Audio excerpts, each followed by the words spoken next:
तो मूवी की स्टार्टिंग में हम लोकी को देखते हैं जो कॉस्मिक क्यूब के बारे में किसी से बात कर रहा होता है, क्योंकि वो कॉस्मिक क्यूब को जमीन पर ले जाकर कोई पोर्टल यानी रास्ता खोलने वाला था जिससे थैनोस की आर्मी यहाँ पर आ सके, और ये डील डन हो जाती है। अब हम शील्ड एजेंसी का सीन देखते हैं। वहीं पर कॉस्मिक क्यूब रखा गया था। अब वहीं पर एक हेलीकॉप्टर लैंड करता है जिसमें निक फ्यूरी होते हैं। वो अंदर आकर एक साइंटिस्ट से मिलते हैं तो उनको बताया जाता है कि कॉस्मिक क्यूब में से अजीब तरह की रेडिएशंस निकल रही हैं और कोई नहीं जानता ऐसा क्यों है। तभी वहाँ पर लोकी आ जाता है जो कि कॉस्मिक क्यूब को लेने आया होता है। सब लोग फौरन से कॉस्मिक क्यूब को गार्ड करने लगते हैं, लेकिन लोकी अपनी पावर्स का यूज करते हुए उन्हें दूर दूर गिरा देता है और कॉस्मिक क्यूब उठाकर भागने लगता है। निक फ्यूरी पीछे से उसे शूट कर रहा होता है और उसके पीछे कार्स में कुछ लोग जाते हैं, लेकिन वो भागने में कामयाब हो जाता है। अब निक फ्यूरी वहाँ के लोगों से कहती है कि हमें द एवेंजर्स की टीम बनानी होगी, हमें कॉस्मिक क्यूब को दोबारा से पाना होगा। अब यहाँ पर हमें एक और बात पता चलती है कि शील्ड एजेंसी ने थैनोस और उसके लोगों से लड़ने के लिए एक बहुत ही ज्यादा पावरफुल वेपन बनाया होता है जो कि कॉस्मिक क्यूब की एनर्जी से ही बना था। अब निक फ्यूरी सीधा कैप्टन अमेरिका के पास जाते हैं जो कि फर्स्ट एवेंजर है। निक फ्यूरी से सब कुछ बताते हैं कि कॉस्मिक क्यूब को चुरा लिया गया है और उसे वापस लाने में तुम्हारी हेल्प की जरूरत है। दूसरी तरफ हम नताशा को देखते हैं जो कि इंडिया जाकर हल्क को लाती है और उसे कहती है कि तुम्हें कॉस्मिक क्यूब के बारे में काफी नॉलेज है, तो हमें तुम्हारी मदद चाहिए ताकि हम उसको दोबारा से पा सकें। और उधर हम एक एजेंट को देखते हैं जो कि टोनी स्टार्क से इस बारे में बात करता है और अब ये भी एवेंजर्स की टीम में शामिल हो जाता है। अब उसी एजेंट को हम प्लेन में कैप्टन अमेरिका के साथ देखते हैं। वो उसे कहता है कि आपका काम बहुत अच्छा है और मैं इसको एडमायर करता हूँ। अब प्लेन लैंड हो जाता है और कैप्टन अमेरिका मिलता है हल्क और नताशा से। वो लोग एक दूसरे से मिलकर बहुत ज्यादा खुश होते हैं। अब वो लोग एक बहरी जहाज पर बैठ जाते हैं, लेकिन कुछ ही देर में वो बहरी जहाज उड़ने लगता है, यानी वो एक फ्लाइंग क्राफ्ट था। और फिर उसके बाद निक फ्यूरी होलोग्राम क्रिएट करते हुए उसको इनविजिबल कर देते हैं। उधर हम लोकी को शील्ड की उन्हीं दो लोगों के साथ देखते हैं। उन लोगों में बात चल रही होती है कि कॉस्मिक क्यूब बहुत ज्यादा पावरफुल है, हम इसे तब तक कंट्रोल नहीं कर सकेंगे जब तक इसकी रेडिएशंस थोड़ी कम न कर लें। और ऐसा एलिमेंट है जिसका नाम इरेडियम है और वो हमें जर्मनी से मिलेगा। तो लोकी और शील्ड का एक आदमी डिसाइड करते हैं कि वो लोग जर्मनी जाएंगे और वो लोग वहाँ चले भी जाते हैं। उधर निक फ्यूरी को पता चल जाता है कि लोकी और दूसरा आदमी जर्मनी पहुँच चुके हैं, तो कैप्टन अमेरिका से कहता है कि फौरन से अपना सूट तैयार कर लो। अब कैप्टन अमेरिका अपना नया आउटफिट पहन कर आता है। उधर हम जर्मनी का सीन देखते हैं जहाँ पर काफी अच्छी पार्टी हो रही होती है।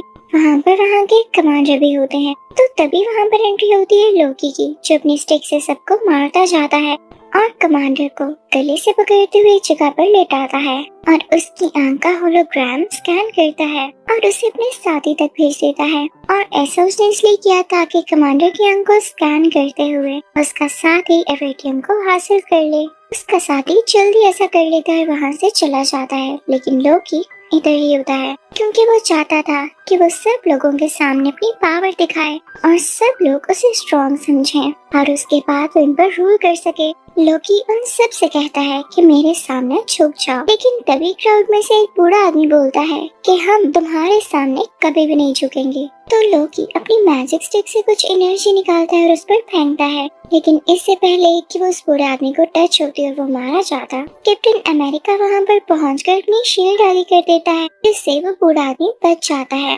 वहाँ पर कैप्टन अमेरिका लोकी से कहता है कि तुम्हारी भूल है कि ये लोग तुम्हारे सामने झुकेंगे। सब जानते हैं कि तुम कैसे हो और तुम डिजर्व ही नहीं करते कि इस दुनिया पर रूल कर सको। ये सुन के लोकी को गुस्सा आ जाता है और यहाँ पर भी वो अपनी मैजिकल स्टिक का यूज करने लगता है, लेकिन तभी कैप्टन अमेरिका दोबारा से अपनी शील्ड आगे कर लेता है और वही शील्ड उस लोकी की तरफ फेंकता है, लेकिन लोकी इस पर दोबारा से अटैक करने लगता है तो कैप्टन अमेरिका रूल होते हुए पीछे जाता है। लोकी अपनी स्टिक से कैप्टन अमेरिका को काफी ज्यादा हिट कर रहा होता है और कैप्टन अमेरिका भी खुद को डिफेंड कर रहा होता है।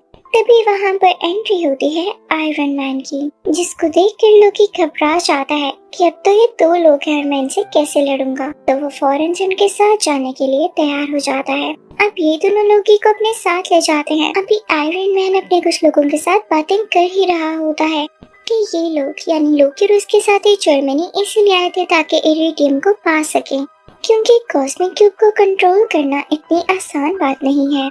और सिर्फ यही नहीं, उसको एक्टिवेट करने के लिए या उसको यूज करने के लिए इन्हें बहुत सारे टेम्परेचर की जरूरत है, और इतना टेम्परेचर उनको जर्मनी में मौजूद एक टावर पर मिलेगा। दूसरी तरफ हम लोकी को देखते हैं, जो कि यूं ही नहीं सरेंडर करके इस एयरक्राफ्ट में आया होता, बल्कि इसके पीछे भी उसकी बहुत बड़ी प्लानिंग होती है।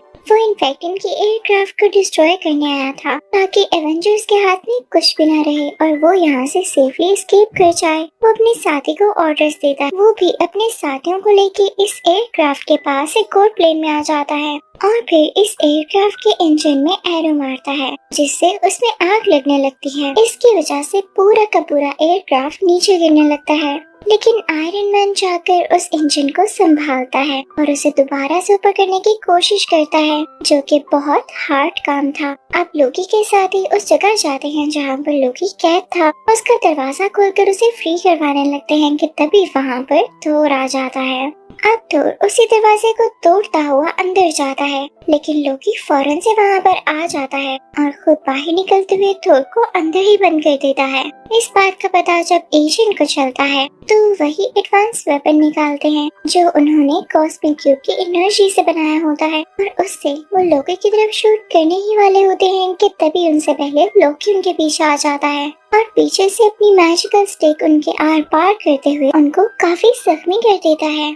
उधर हम नताशा को देखते हैं, जो कि लोकी के एक साथी को बहुत जोर से पंच मारती है, जिससे वो नीचे जमीन पर गिर जाता है। और उधर हम लोकी को यहाँ से एस्केप करता हुआ देखते हैं। वो टावर पर पहुँच जाता है और तो और वहाँ पर मौजूद एक मशीन में उसने कॉस्मिक क्यूब लगा भी दिया था। उधर हम सब एवेंजर्स को एक साथ देखते हैं तो निक फ्यूरी उन्हें बताते हैं कि हमने अपने एजेंट को खो दिया है, जो कि कुछ देर पहले उसी स्टिक से जख्मी हुए। सब काफी उदास हो जाते हैं तो आयरन मैन कहता है हमें कैलिफोर्निया में मेरी इंडस्ट्री जाना चाहिए। अब ये सब लोग कैलिफोर्निया पहुंच जाते हैं, लेकिन बुरी बात ये होती है कि कॉस्मिक क्यूब की वजह से पोर्टल खोल दिया गया था और थैनोस की सारी आर्मी यहाँ पे पहुंच जाती है। यहाँ पे सब एवेंजर्स एक साथ हो चुके होते हैं और खल भी गुस्सा करके अपने असली रूप में आ जाता है। इसके बाद वो उस आर्मी की बस को एक पंच मारता है और उसे फौरन से डिस्ट्रॉय कर देता है। ये सब काफी परेशान होते हैं कि पोर्टल को बंद कैसे किया जाए। तभी निक फ्यूरी को कुछ डायरेक्टर्स की कॉल आती है और वो कहते हैं कि अगर आप लोग इस पोर्टल को बंद नहीं कर पा रहे तो हमारे पास आखिरी ऑप्शन यही है कि हम इस पूरी सिटी को मिसाइल के साथ उड़ा दें और वो मिसाइल जल्दी इधर आ रहा होगा।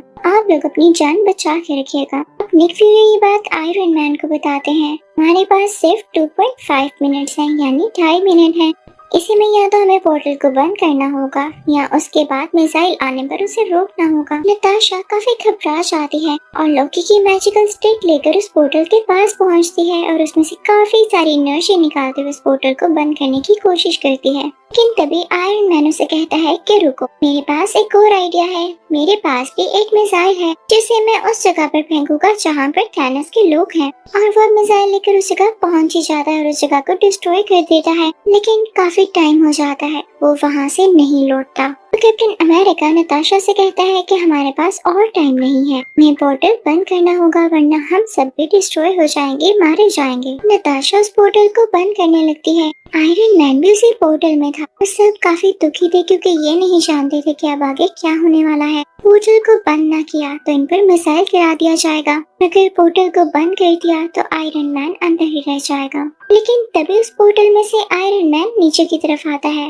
यानी इस दुनिया पर गिरता है। सब लोग बहुत खुश हो जाते हैं। उन्होंने थैनोस की कम्युनिटी को भी तबाह कर दिया था और उनका दोस्त भी वापस आ चुका था, तो सब उन लोगों को काफी अप्रिशिएट करते हैं। अभी सब एवेंजर्स मिलकर उसी टावर तक जाते हैं, यहाँ पर लोकी को पकड़ लिया जाता है। फिर हम देखते हैं कि थोर लोकी को लेता है और साथ कॉस्मिक क्यूब को भी। उसे अपने साथ लेकर अपने रहने की जगह यानी एस्गार्ड तक पहुँच जाता है, जो कि हमने मूवी थोर में भी देखा था। तो इस मूवी एवेंजर्स के पार्ट 1 के एंडिंग सीन में हम देखते हैं कि एक आदमी थैनोस से कह रहा होता है जमीन के लोग बहुत पावरफुल हैं, हमें इनसे लड़ने के लिए और ज्यादा स्ट्रॉन्ग होना होगा। तभी यहाँ पर थैनोस एक स्माइल पास करता है, यानी उस चीज के लिए